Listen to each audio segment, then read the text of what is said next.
money. And then they had the golf tournaments at Trump's golf course, the LVI tournament, which is a Saudi-backed tournament. Trump made millions, literally millions, directly from the Saudis there for that tournament. This guy is always transactional. So if you're in a group that he hates, just pool your money, give it to him, and then he won't say anything bad about you anymore. Yeah, yeah. I'm wondering, you saw the story about how El Chapo's family is buying these $5 million visas that Trump is hawking, and his wife, his ex-wife, is bringing a roller suitcase across the border stuffed with cash to pay. I mean, it's like, I'm wondering how many meme coins they bought. Look, Trump's immigration policies, whoever can help him. Generally, it's a picture of the White House saying you have to be this white to get in.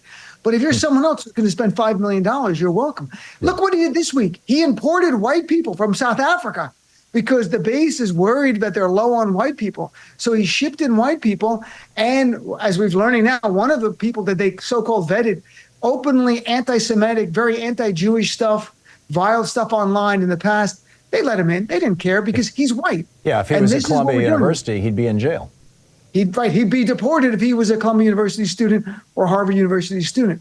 But Tom, I mean, they're playing games. Trump is trying to re-envision everything. We live in a truly, as some of the experts now call it, a competitive autocracy.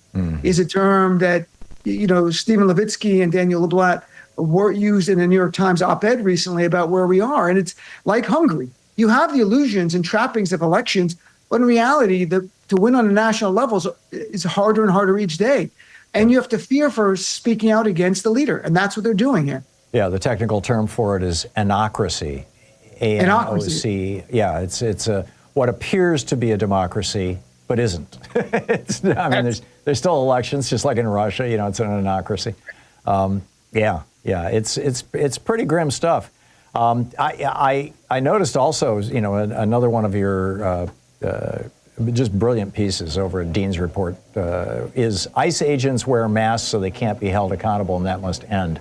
You're an attorney. My understanding is that law enforcement officers wearing masks is against the law, isn't it? Or at least against policy?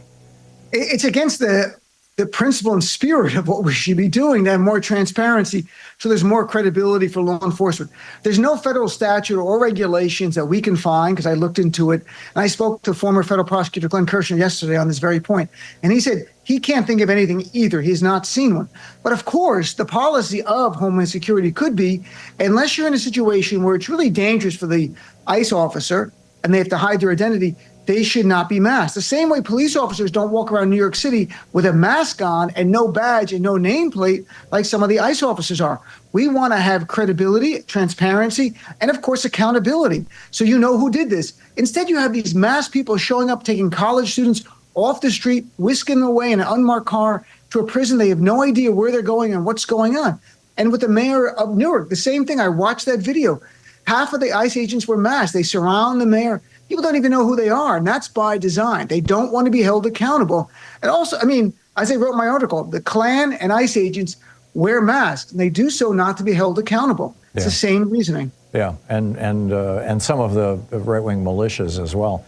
One of our colleagues, who's not on SiriusXM, he's on Twitch and YouTube, but he's got 3.5 million followers. Wow. Guy born in the United States.